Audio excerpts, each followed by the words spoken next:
Hello అండి, welcome to ఆహా Indian kitchen and blogs. ఈరోజు మన వీడియోలో ఇంట్లోనే ఎంతో టేస్టీ అయిన పన్నీర్ని ఎలా తయారు చేయాలో చూపిస్తాను. దీనికోసం మన వీడియోని చివరి వరకు చూడండి. అలాగే మన ఛానల్కి సబ్స్క్రైబ్ చేసుకున్నట్లయితే please subscribe to our Aaha Indian kitchen and blogs. చూడండి, ఇక్కడ మన పన్నీర్ ఎంత స్మూత్గా ఉందో. ఇలాంటి పన్నీర్ కొరకు మనం ముందుగా ఒక బౌల్ తీసుకుని అది కాస్త వేడయ్యాక 500 ml పాలు తీసుకోవాలి.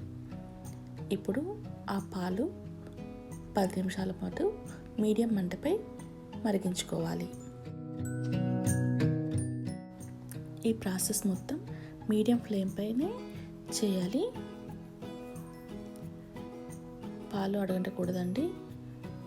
ఇప్పుడు పాలు కాస్త మరిగాయి కదా, ఇందులో మనం సగం చెక్క నిమ్మరసం వేసుకొని మరలా మరిగించుకోవాలి.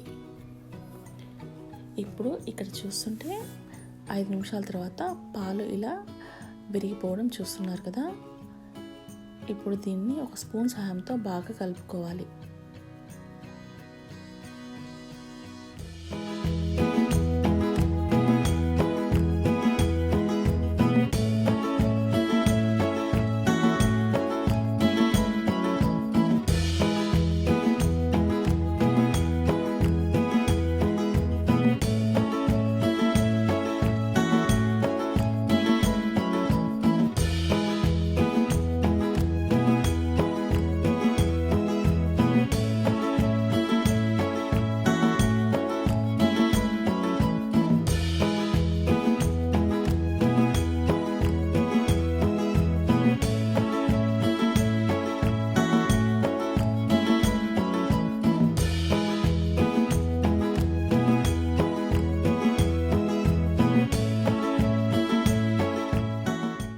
ఇలా పాలు విరగడం స్టార్ట్ అయ్యి కాస్త మరుగుతున్నప్పుడు పాలు, కర్డిల్స్ అలాగే వాటర్ విడివిడిగా అవుతుందండి. దీన్ని ఒక 2 నిమిషాల పాటు సన్నని మంటపై మరిగించుకోవాలి. చూడండి, ఇక్కడ మన వీడియోలో పాలు అలాగే అందులోంచి వాటర్ సపరేట్ అవుతున్నాయి కదా. ఇప్పుడు మనం స్టవ్ ఆఫ్ చేసుకోవాలి. ఇలా విరిగిన పాలను ఒక జాలి గంటె అలాగే టవల్ సహాయంతో వడకట్టుకోవాలి.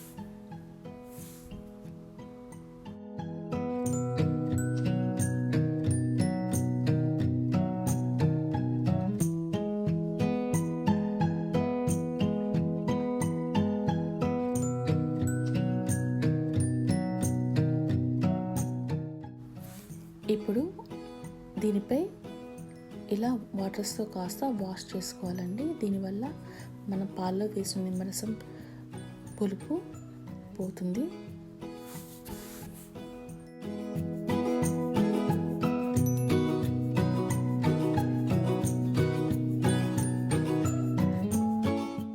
ఇప్పుడు ఇలా వడగట్టిన పాలను మనం ఒక ముద్దలా చేసుకోవాలి.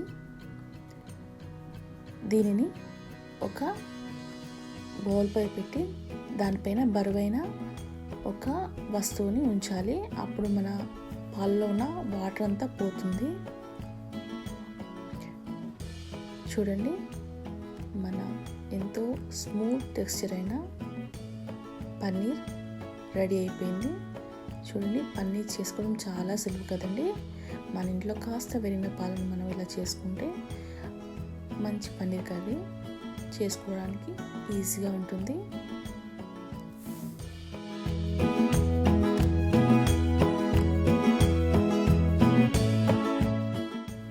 చూసారు కదా, మన ఇంట్లోనే ఎంతో సింపుల్గా తయారు చేసుకున్న హోమ్ మేడ్ పన్నీర్. మీరు కూడా ట్రై చేస్తారు కదా. మీకు ఈ వీడియో నచ్చినట్టయితే please like, comment and subscribe to our Aaha Indian kitchen and blogs. Thank you so much for watching.